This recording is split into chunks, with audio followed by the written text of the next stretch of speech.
નમસ્કાર વિદ્યાર્થી મિત્રો, આજના આ વિડિયો લેક્ચર નંબર 1માં આપ સૌનું હાર્દિક સ્વાગત કરું છું. તો વિદ્યાર્થી મિત્રો, આજે આપણે નવું ચેપ્ટર જે ચેપ્ટર નંબર 15 છે જળ પરિવાહ, તેના વિશેનો અભ્યાસ છે એ આજના વિડિયો લેક્ચરમાં આપણે કરીશું. તો જળ પરિવાહ કોને કહેવામાં આવે, જળ પ્રણાલી એ શું છે એના વિશે આપણે જોઈએ. જળ પરિવાહ શબ્દ એ એક ક્ષેત્રની નદી તંત્રની વ્યવસ્થિત પ્રણાલી માટે વપરાય છે. કે ભાઈ જળ પરિવાહ શબ્દ છે એ એક ક્ષેત્રની નદી તંત્રની વ્યવસ્થિત પ્રણાલી, એક ક્ષેત્રની નદી તંત્રની જે વ્યવસ્થિત પ્રણાલી માટે આ શબ્દ જળ પરિવાહ વપરાય છે. ભારતનું ભૂપૃષ્ઠ જોતા જણાય છે કે એક મુખ્ય નદી અને તેની શાખા નદીઓ જુદી જુદી દિશાએથી આવી અને જોડાય છે. આ નદીઓનું જળ કોઈ જળાશય, સમુદ્ર કે રણ પ્રદેશને મળે છે. આ પ્રકારે એક નદી તંત્ર દ્વારા તેનો પ્રવાહ જે ક્ષેત્રમાંથી પસાર થાય છે તેને નદી બેસિન કહે છે. આમાં શું કીધું છે કે ભાઈ ભારતનું ભૂપૃષ્ઠ જોતા એવું જણાય છે કે એક મુખ્ય નદી અને તેની શાખા નદીઓ, એક મુખ્ય નદી અને તેની બીજી મળતી એને એ નદીમાં, દાખલા તરીકે ગંગા નદી એક મુખ્ય નદી છે અને એને બીજી મળતી નાની નાની અનેક નદીઓ છે, શાખા નદીઓ છે. તો શાખા નદીઓ જુદી જુદી દિશાએથી આવી અને જોડાય છે. આ નદીઓનું જળ કોઈ જળાશય, સમુદ્ર કે રણ પ્રદેશને મળે છે. કે આ નદીનું જળ જોઈએ તો કોઈ જળાશય, સમુદ્ર કે રણ પ્રદેશને મળે. આ પ્રકારે એક નદી તંત્ર દ્વારા તેનો પ્રવાહ જે ક્ષેત્રમાંથી પસાર થાય તેને નદી બેસિન કહે છે. આ પ્રકારે જોઈએ તો એક નદી તંત્ર દ્વારા તેનો પ્રવાહ, નદી તંત્ર દ્વારા તેનો પ્રવાહ છે જે ક્ષેત્રમાંથી પસાર થાય તેને નદી બેસિન કહે છે. એટલે કે દાખલા તરીકે નદી છે, નદીમાં જે પાણી આવે છે તો એ પ્રવાહ જે દિશામાંથી જ્યાંથી આવે છે તેને નદી બેસિન કહેવામાં આવે છે. ખાસ યાદ રાખવાનું, કારણ કે આગળ પણ આપણે નદી બેસિન વિશે ભણવાનું આવશે. કોઈ પર્વત કે ઉચ્ચભૂમિ નદીઓના જળ પરિવાહને એકબીજાથી અલગ કરે છે તેને જળ વિભાજક કહેવાય. કોઈ પર્વત કે ઉચ્ચભૂમિ નદીઓના જળ પરિવાહને, નદીનો જે જળ પરિવાહ છે એને કોઈ પણ રીતે એકબીજાથી અલગ કરે તેને જળ વિભાજક, જે બે ભાગ પાડે તેને જળ વિભાજક કહે છે. તો અહીં આપેલું છે જળ વિભાજક માટેનું એક ચિત્ર.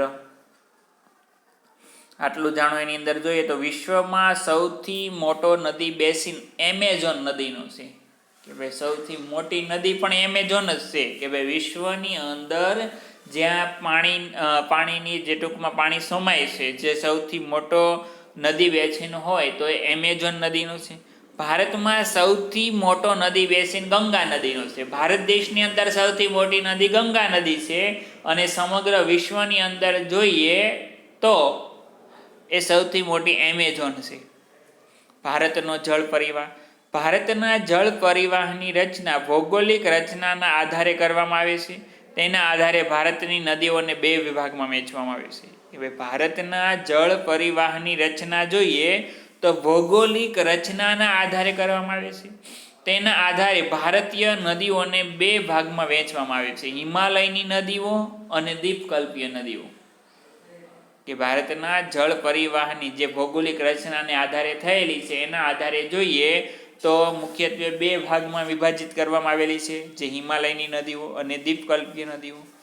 તો આપણે અહીંયા એના વિશે અભ્યાસ કરવાનો છે. હિમાલયની નદીઓ એટલે કે ઉત્તર ભારતની, જે ઉત્તર ભારતમાં હિમાલયનો પર્વત છે તેમાંથી નીકળતી બધી જ નદીઓનો સમાવેશ થાય છે. જ્યારે દ્વીપકલ્પીય નદીઓની અંદર તો કે દક્ષિણ ભારતની નદીઓ, કે જેની દક્ષિણ ભારત દ્વીપકલ્પીય કહેવાય. શું કામ? કારણ કે ત્રણ બાજુ પાણી, એક જ બાજુ જમીન છે, એટલા માટે તેને દ્વીપકલ્પીય નદીઓ કહેવામાં આવે છે. પ્રાકૃતિક રચનાની વિશેષતાને કારણે ભારતની નદીઓને બે વિભાગ પાડવામાં આવ્યા છે. પ્રાકૃતિક રચનાની વિશેષતાને કારણે જોઈએ તો ભારતની નદીઓને બે વિભાગ પાડવામાં આવ્યા છે.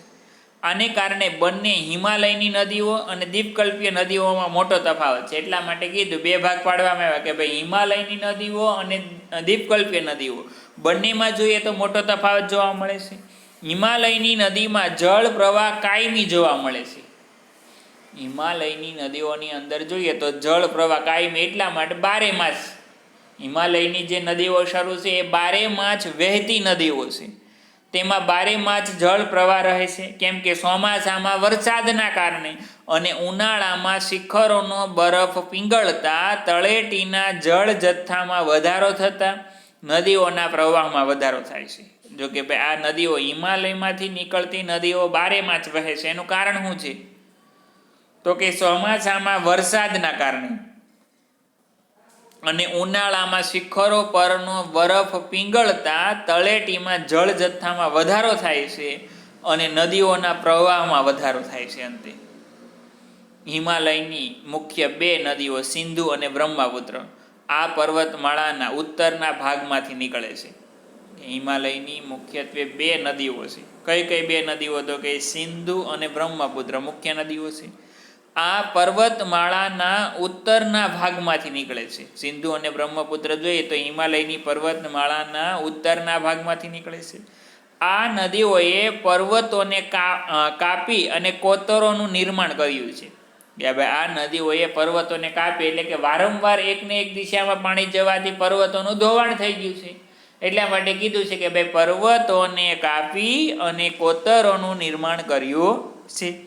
હિમાલયની નદીઓ તેના ઉદ્ભવ સ્થાનેથી નીકળી સમુદ્રને મળવા સુધીનો લાંબો રસ્તો પસાર કરે છે. હિમાલયની નદીઓ જોઈએ તો તેના ઉદ્ભવ સ્થાનેથી નીકળીને સમુદ્રને મળવા સુધીનો સમુદ્ર સુધી પહોંચવા માટેનો જોઈએ તો ઘણો બધો લાંબો રસ્તો પ્રચાર કરે છે. તો આપણે જોઈએ આગળ. અહીંયા સૌથી પહેલાં તમને નદીઓનું એક ચિત્ર જેવું આપ્યું છે. નદીનો સ્ત્રોત હિમાલયની પર્વતમાળામાંથી જે નદી નીકળે એ, અને ઉપરવાસ ઉપરનો ભાગ એ બધો ઉપરવાસ થયો. પછી મધ્ય ભાગ એ મધ્યસ્થ ભાગ મધ્ય ભાગ. પછી વિસર્પ એટલે સાપ આકાર જે વાંકાચૂકી નદી જાય છે એ વિસર્પ કહેવાય ને. પછી હેઠવાસ, પછી નાળ આકાર સરોવર જે ટૂંકમાં નદીઓ જે નીકળે એ જે નિશાણ તરફ જે છેલ્લે સુધી પહોંચે ને ત્યાં એનો આકાર બદલાય છે. નાળ આકાર સરોવર, હેઠવાસ સરોવર અને ડેલ્ટા પણ કહેવાય. ડેલ્ટા કોને કહેવાય? તો કે અલગ અલગ જે નદીનું જે પાણી છે એ સમુદ્રમાં કે દરિયામાં ભળે ત્યારે વચ્ચે વચ્ચે જમીનના જે ટુકડા રહી જાય બંને બાજુથી પાણી જતું હોય તો આ જે ટુકડા રહી છે તેને ડેલ્ટા તરીકે ઓળખવામાં આવે છે. પછી અહીંયા પણ આપેલું છે નદીની પ્રણાલી જે વૃક્ષ આકાર ને આગળ આપણે જોઈશું એટલે એના એ ચિત્રો આપેલા છે. દરેક વિદ્યાર્થીઓએ તમારે પોતાના પુસ્તકની અંદર પણ આ સાથે જોતું જવાનું છે એટલે ખ્યાલ આવશે કે આ શેનું ચિત્ર છે.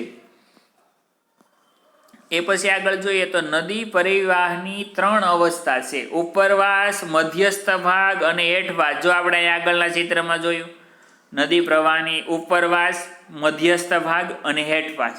એ રીતે જોઈએ તો નદી પરિવાહની 3 અવસ્થાઓ છે એ જોવા મળે છે.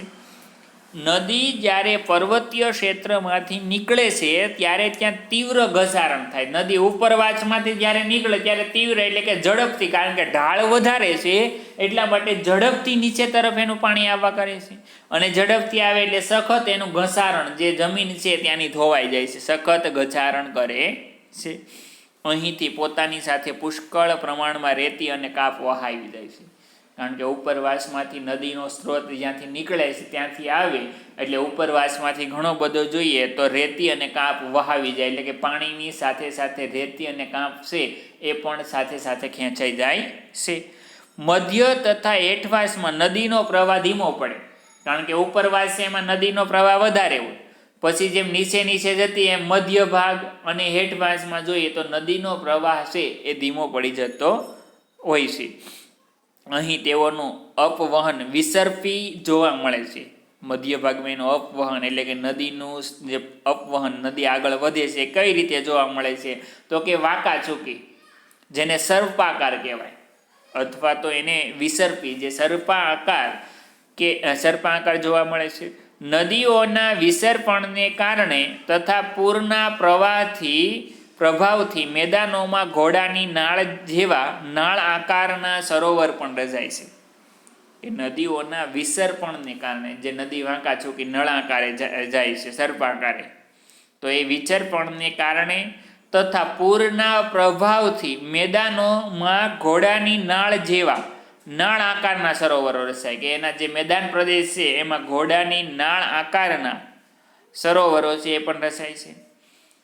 મુખ પ્રદેશ આગળ નદી અનેક શાખાઓમાં વિભાજિત થાય છે. મુખ પ્રદેશ એટલે કે નદીનું પાણી જ્યાં સમુદ્રમાં ભળવાનું હોય ત્યાં જોઈએ તો નદી અનેક શાખાઓમાં વિભાજિત થઈ જાય છે. કાળક્રમે આ વિભાજિત ભાગ ત્રિકોણ આકારના અતિશય રચાળ ફળદ્રુપ ભાગમાં રૂપાંતર પામે છે, જેને ડેલ્ટા કહે છે. કાળક્રમે આ વિભાજિત ભાગ ત્રિકોણ આકારના અતિશય રસાળ ફળદ્રુપ ભાગનું રૂપાંતર કરે છે, રૂપાંતર પામે છે, જેને ડેલ્ટા કહે છે. એ પછી દ્વીપકલ્પીય નદીઓ જોઈએ આપણે. આ જોઈએ જે ઉપરની હિમાલયની નદીઓ, તો દ્વીપકલ્પીય નદીઓ બારેમાસી નથી, ટૂંકમાં મોસમી છે. મોસમી એટલે જ્યારે વરસાદ આવે ત્યારે જ એ નદીની અંદર પાણી આવે, એ પ્રકારની નદી એટલે એને મોસમી નદી કહેવાય. કારણ કે તેનો જળ જથ્થો માત્ર વરસાદ ઉપર આધારિત છે. શુષ્ક ઋતુ દરમિયાન તેનો પ્રવાહ ઘટી જાય. સૂકી ઋતુ એટલે કે શિયાળા પછી ઉનાળો આવે એટલે એ નદી છે એ બિલકુલ એમાં પાણી હોતું જ નથી, બંધ થઈ જાય છે. હિમાલયની નદીઓની સરખામણીમાં આ નદીઓની લંબાઈ પણ ઓછી છે, તેમજ આ નદીઓ સીસરી છે. સીસરી એટલે ઊંડી ન હોવી, એને સીસરી કહેવાય. હિમાલયની નદીઓની સરખામણીમાં આ નદીઓની લંબાઈ ઘણી ઓછી છે, તેમજ આ નદીઓ સીસરી છે. ભારતની પ્રાકૃતિક રચના તેમજ પહાડોના ઢોળાવના કારણે મોટાભાગની દ્વીપકલ્પીય નદીઓ પશ્ચિમ ઘાટમાંથી નીકળી પૂર્વ તરફ વહી અને બંગાળની ખાડીને મળે છે. એમાં કીધું છે કે ભારતની પ્રાકૃતિક રચના તેમજ પહાડોના ઢોળાવના કારણે મોટા ભાગની દ્વીપકલ્પીય નદીઓ પશ્ચિમ ઘાટમાંથી નીકળીને, મોટાભાગની દ્વીપકલ્પીય નદીઓ જોઈએ તો એ પશ્ચિમ ઘાટમાંથી નીકળી પૂર્વ તરફ વહી અને બંગાળની ખાડીને મળે છે. દ્વીપકલ્પીય નદીઓ માટે પશ્ચિમ ઘાટ એ મુખ્ય જળ વિભાજક છે. કે ભાઈ દ્વીપકલ્પીય નદીઓ માટે જે પશ્ચિમ ઘાટ છે એ જળ વિભાજક, કે પશ્ચિમ ઘાટના કારણે નદી બે ભાગમાં અલગ અલગ વિભાગમાં વિભાજિત થઈ જાય છે. તો આટલું જાણો. એની અંદર જોઈએ તો જળ પરિવાહની ગોઠવણી, મુખ્ય નદી અને તેની શાખા નદીઓની ગોઠવણી નીચે પ્રમાણે જોવા મળે. સૌથી પહેલા વૃક્ષાકાર પ્રણાલી.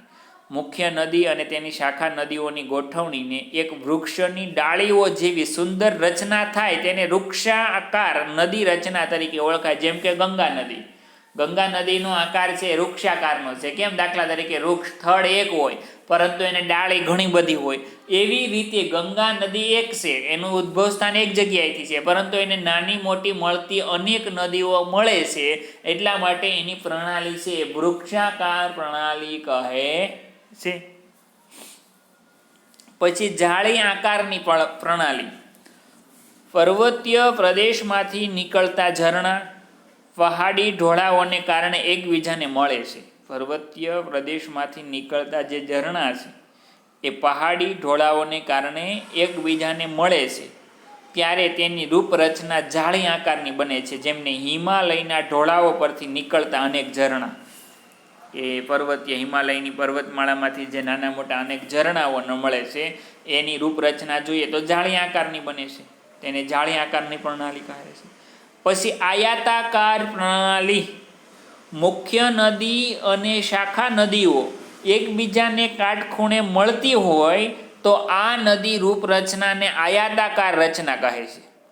મુખ્ય નદી અને શાખા નદીઓ જે એકબીજાને કાટખૂણે મળતી હોય છે તો આ નદી રૂપરચનાને આયાતાકાર રચના કહે છે. મોટા ભાગે ફાટ ખીણમાંથી વહેતી નદીઓ આ પ્રકારની રૂપરચના ધરાવે છે. દાખલા તરીકે નર્મદા નદી, એની પ્રણાલી, એની જે નદીની રીત છે, પ્રણાલી છે, એ આયાતાકાર પ્રણાલી છે. કઈ રીતે? તો કે એકબીજાને કાટખૂણે મળતી હોય તો તે આ નદી રૂપરચનાને આયાતાકાર રચના કહે છે. પછી કેન્દ્ર ત્યાગી પ્રણાલી અથવા તો પર્વતાકાર પ્રણાલી. પર્વતીય વિસ્તારમાં એક પર્વતની ચારે બાજુથી ઝરણા નીકળી ચારે બાજુ નદી રૂપરચના બનાવતા હોય તેને પર્વતાકાર નદી રૂપરચના તરીકે ઓળખવામાં આવે છે. જેમ કે સૌરાષ્ટ્રની નદીઓ પર્વતાકાર એટલે કે જે ઉપરની, દાખલા તરીકે હાલો પર્વત છે પરંતુ વરસાદ આવે ત્યારે પર્વતની ચારેય બાજુ પાણી જતું રહેવાનું છે. તો આમાં જો એવું જ કીધું, પર્વતની ચારે બાજુથી ઝરણા નીકળી ચારેય બાજુ નદી રૂપરચના બનાવતા હોય તેને પર્વતાકાર નદી રૂપરચના તરીકે જ ઓળખવામાં આવે છે. જેમ કે સૌરાષ્ટ્રની નદીઓ જેને પર્વતાકાર અથવા કેન્દ્ર ત્યાગી પ્રણાલીની નદીઓ કહે છે. તો આ વાત થઈ આપણે અહીંયા નદીઓની પ્રણાલી વિશેની.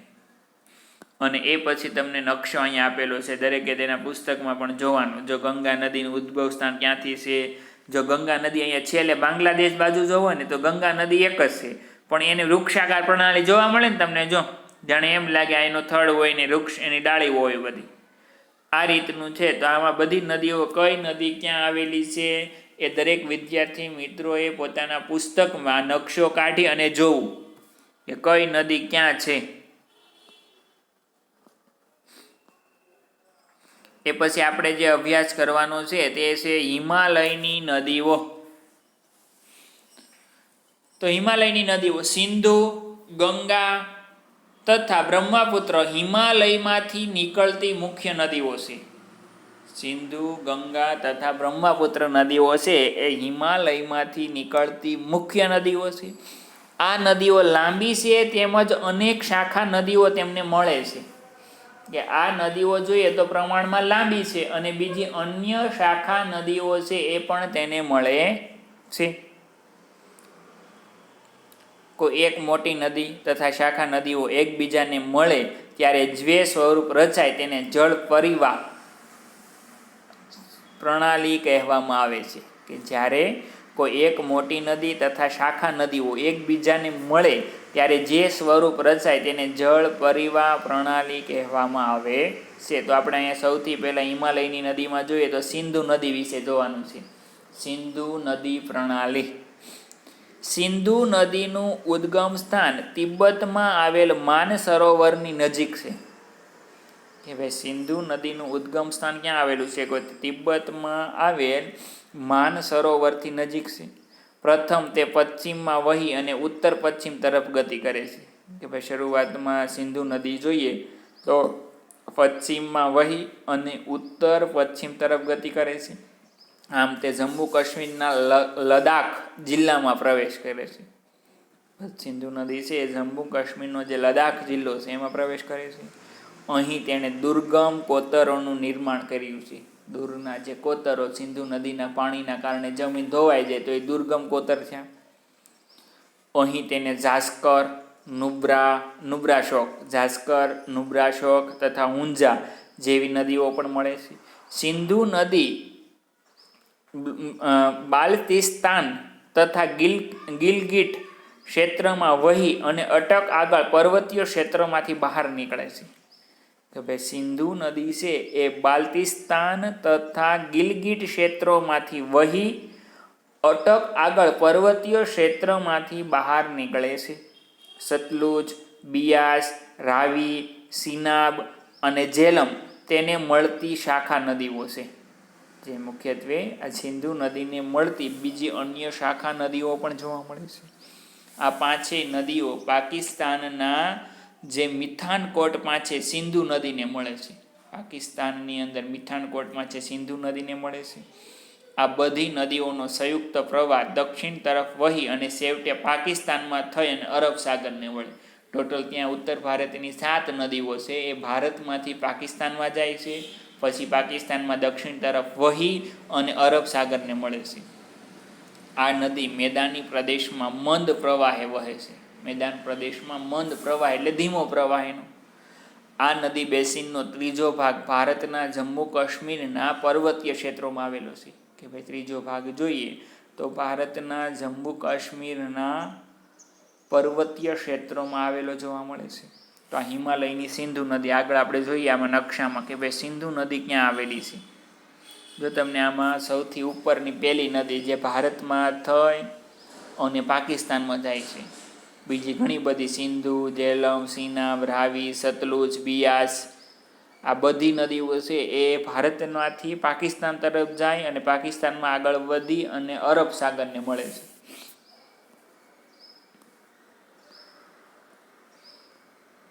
આટલું જાણો. એની અંદર જોઈએ તો સિંધુ નદીની લંબાઈ 2900 કિલોમીટર છે. 2900 કિલોમીટર. સિંધુ નદીના પાણીની વહેંચણી માટે 1960માં પાકિસ્તાન સાથે વહેંચણી કરાર કરવામાં આવ્યા હતા કે સિંધુ નદી ભારતમાંથી પાકિસ્તાનમાં થઈ તો એનું પાણી કોને કેટલું વાપરવું એ બાબતમાં કરાર કરવામાં આવ્યા હતા. તે અનુસાર તેના જળ જથ્થામાંથી ભારત માત્ર 20%નો ઉપયોગ કરી શકે. કે કરાર કરવામાં આવ્યા એ પ્રમાણે જોઈએ તો સિંધુ નદીનું પાણીનો 20% ઉપયોગ છે એ ભારત દેશ કરી શકે. સતલુજ, રાવી અને બિયાસના જળના ઉપયોગથી પંજાબ, હરિયાણા અને રાજસ્થાનના દક્ષિણ પશ્ચિમ ક્ષેત્રોમાં સિંચાઈ શક્ય બની છે. એના પછી બીજા નંબરે આપણે જે જોવાનું છે ગંગા નદી પ્રણાલી. તો હિમાલયની ગંગોત્રી હિમ નદીમાંથી નીકળેલ ભાગીરથી અને અલકનંદા દેવપ્રયાગમાં પરસ્પર મળે છે. કે હિમાલયમાંથી નીકળતી જે ગંગોત્રી હિમ નદીમાંથી નીકળેલ ભાગીરથી અને અલકનંદા દેવપ્રયાગમાં પરસ્પર મળે છે. પહાડી પ્રદેશો છોડી ગંગા હરિદ્વાર આગળથી મેદાની પ્રદેશમાં પ્રવેશે છે. કે ભાઈ પહાડી પ્રદેશો છોડી અને ગંગા નદી છે હરિદ્વાર આગળથી મેદાની પ્રદેશમાં પ્રવેશ કરે છે. હિમાલયમાંથી આવતી અનેક નદીઓ ગંગા નદીને મળે. કે હિમાલયમાંથી આવતી ઘણી બધી નદીઓ આગળ આપણે નકશામાં જોયું ઘણી બધી નદીઓ ગંગા નદીને મળે છે. જેમાંની મુખ્ય નદીઓ જોઈએ તો યમુના, ઘાઘરા, ગંડક તથા કોશી છે. હિમાલયના યમનોત્રીમાંથી યમુના નદી નીકળે છે. જો હિમાલયમાં જે યમનોત્રી છે યમનોત્રીમાંથી યમુના નદી નીકળે. આ નદી ગંગાની જમણી બાજુ વહી અને અલ્હાબાદ પાંચે ગંગામાં ભળી જાય છે. આ નદી જે યમુના નદી છે ગંગાની જમણી બાજુ વહી અને અલ્હાબાદમાં એ ગંગા નદીમાં જ ભળી જાય છે.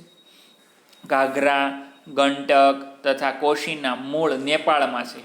કે આ મૂળ નદી નેપાળમાં છે. નેપાળમાંથી એ ભારત તરફ આવે છે. તેના કારણે ઉત્તર મેદાની પ્રદેશમાં દર વર્ષે પૂરનો પ્રકોપ જોવા મળે છે. કારણ કે આ નદીઓ જે છે ને ઘાઘરા, ગંડક અને કોશી એ નેપાળમાંથી આવે છે. નેપાળમાં વરસાદ થાય તો આપણે ત્યાં ઉત્તર ભારતની અંદર પૂરની પરિસ્થિતિ પૂરનો પ્રકોપ છે જોવા મળે છે. કેટલાક વિસ્તારમાં ભારે જાનમાલની હાનિ પણ થાય છે. તેમ છતાં આ નદીઓએ રચેલા ફળદ્રુપ કાંપના મેદાનમાંથી ભારત કૃષિ ક્ષેત્રે સમૃદ્ધિ પ્રાપ્ત કરી શક્યું છે. તેમ છતાં પણ જોઈએ તો આ નદીઓએ રચેલા જે ફળદ્રુપ કાંપના મેદાનમાંથી ભારત કૃષિ ક્ષેત્રે સમૃદ્ધિ પ્રાપ્ત કરી શક્યું છે. દ્વીપકલ્પીય ઉચ્ચ પ્રદેશમાંથી નીકળતી કેટલીક નદીઓ. દ્વીપકલ્પીય ઉચ્ચ પ્રદેશ એટલે કે દખ્ખણનો ઉચ્ચ પ્રદેશ. દખ્ખણના ઉચ્ચ પ્રદેશમાંથી નીકળતી કેટલીક નદીઓ જેમ કે ચંબલ અને બેતવા યમુનાને મળે છે તથા શોણ નદી છે ગંગા નદીને મળે છે. અને આ નદીઓ અર્ધ શુષ્ક ક્ષેત્રમાંથી નીકળે છે. જેમની લંબાઈ પણ ઓછી છે. જેઓનો જળ જથ્થો છે એ પણ મર્યાદિત જોવા મળે છે. ચંબલ અને બેતવા જે શોણ નદીને મળે છે. ટૂંકમાં જે દ્વીપકલ્પીય નદીઓ છે દખ્ખણના ઉચ્ચ પ્રદેશની એ નદીઓનો જોઈએ તો એ બહુ ઓછો અર્ધ શુષ્ક નદીઓ કહેવાય ને. ઉત્તર તથા દક્ષિણમાંથી મળતી નદીઓનો સંયુક્ત પ્રવાહ આગળ વધી અને બે ભાગમાં વહેંચાય છે. ઉત્તર તથા દક્ષિણમાંથી જે મળતી નદીઓ છે એનો સંયુક્ત પ્રવાહ આગળ વધી અને બે ભાગમાં વહેંચાય છે. એક ફાટો બાંગ્લાદેશમાં પ્રવેશે છે અને જ્યારે તેને પદ્માના નામે આપણે જોઈએ તો જે ગંગા નદી છે એ જ્યારે સમુદ્ર તરફ જાય ને ત્યારે એના બે ભાગ પડે. એક ભાગ છે એ બાંગ્લાદેશ તરફ જાય અને એક ભાગ પશ્ચિમ બંગાળમાં થઈને બંને મળે છે બંગાળની ખાડીમાં જતી. અને બાંગ્લાદેશમાં એક ભાગ જાય છે તેને પદ્માના નામથી ઓળખવામાં આવે છે. અને બીજો ફાટો જોઈએ તો પશ્ચિમ બંગાળમાં ભાગીરથી હુગલીના નામે ઓળખાય છે. છેવટે આ બંને પ્રવાહો બંગાળની ખાડીને મળે છે. ગંગાનો પ્રવાહ બાંગ્લાદેશમાં પદ્માના નામે ઓળખાય. જો ગંગા નદી છે એ ભારતમાં ગંગા તરીકે જ, પરંતુ એનો ભારત પછી આગળ જોઈએ તો એક ભાગ છે એ બાંગ્લાદેશમાં જાય છે. બે ફાટામાં વહેંચાય છે. એક ભાગ ભારતમાં અને બીજો ફાટો છે બાંગ્લાદેશમાં. તો બાંગ્લાદેશની અંદર એને પદ્માના નામથી ઓળખવામાં આવે છે. અહીં તે બ્રહ્મપુત્ર નદીના પ્રવાહની સાથે ભળી જાય છે. અહીં તે બ્રહ્મપુત્ર નદીઓના પ્રવાહની સાથે ભળી જાય છે. આ બંનેનો સંયુક્ત પ્રવાહ મેઘના નામે ઓળખાય છે. બ્રહ્મપુત્ર નદીના પ્રવાહની સાથે એક બાજુથી પૂર્વ ભારતમાંથી જોઈએ તો અરુણાચલ પ્રદેશ બાજુથી બ્રહ્મપુત્ર નદી આવે ને આ બાજુથી ગંગા નદી આવે. બંનેનો પ્રવાહ, નદીઓનો પ્રવાહ એક સાથે ભળી જાય. આ બંનેનો સંયુક્ત પ્રવાહ જે થાય છે બાંગ્લાદેશની અંદર, તો એને બાંગ્લાદેશની અંદર મેઘના ના નામથી ઓળખવામાં આવે છે. ગંગા અને બ્રહ્મપુત્ર નદીનો મુખ ત્રિકોણ પ્રદેશ એ સૌથી વધુ રસાળ ફળદ્રુપ પ્રદેશ છે. સૌથી વધારે રસાળ ફળદ્રુપ પ્રદેશ છે. તેને સુંદરવનના નામે ઓળખવામાં આવે છે. તે પ્રદેશને સુંદરવનના નામથી ઓળખવામાં આવે છે. તો આટલું જાણો. એની અંદર જોઈએ તો ગંગાના મુખ ત્રિકોણ પ્રદેશને સુંદરવન એટલા માટે કહેવામાં આવે છે કે અહીં સુંદરી નામના વૃક્ષો પુષ્કળ પ્રમાણમાં થાય છે. ગંગાના મુખ ત્રિકોણ પ્રદેશને સુંદરવન એટલા માટે કહેવાય છે કે અહીં સુંદરી નામના વૃક્ષો પુષ્કળ થાય છે. ભારતના સંદર્ભે સુંદરવન મુખ પ્રદેશ એ મેંગ્રોવ જંગલો માટે અત્યંત જાણીતા છે. સુંદરવન જે મુખ પ્રદેશ છે એ મેંગ્રોવના જંગલ માટે અત્યંત જાણીતા છે. ગંગા નદીની કુલ લંબાઈ 2500 કિલોમીટરથી વધુ છે. ગંગા નદીની કુલ લંબાઈ જોઈએ તો 2500 કિલોમીટર કરતાં વધારે છે. અંબાલા શહેર ગંગા અને સિંધુ નદી વચ્ચે જળ વિભાજકનું કામ કરે છે. અંબાલાથી સુંદરવન સુધીની લંબાઈ લગભગ 1800 કિલોમીટર છે. અંબાલાથી સુંદરવન સુધીની લંબાઈ, પરંતુ અહીંથી ધીમો ઢોળાવ છે. અંબાલા સમુદ્ર સપાટીથી 300 મીટરની ઊંચાઈએ છે અને સુંદરવન સમુદ્ર સપાટીની નજીક છે. આ ગણતરીએ વિચારતા પ્રત્યેક 6 કિમીએ 1 મીટર ઢોળાવ ઓછો થાય. દરેક 6 કિલોમીટરે 1 મીટર ઢાળ છે ઓછો થાય છે. તેથી આ નદીમાં વિસર્પણ વધારે થાય. વિસર્પણ સર્પાકાર વધારે થતો જોવા મળે છે. તો આજના આ વિડીયો લેક્ચરની અંદર આપણે અહીંયા સુધી રાખીએ. પછી આગળ બ્રહ્મપુત્ર નદી પ્રણાલી છે એના વિશે આગળથી જોઈશું. તો દરેક વિદ્યાર્થી મિત્રોને જણાવવાનું કે આજમાં લેક્ચરમાં આપણે જેટલું ચલાવ્યું છે તેમાંથી 20 ટૂંક જવાબી પ્રશ્નો કાઢી અને એના જવાબ છે એ લખવા. 20 ટૂંક જવાબી પ્રશ્નોના જવાબ દરેક વિદ્યાર્થી મિત્રોએ લખવાના રહેશે. આગળનું પછી બીજા લેક્ચરની અંદર આપણે અભ્યાસ કરીશું.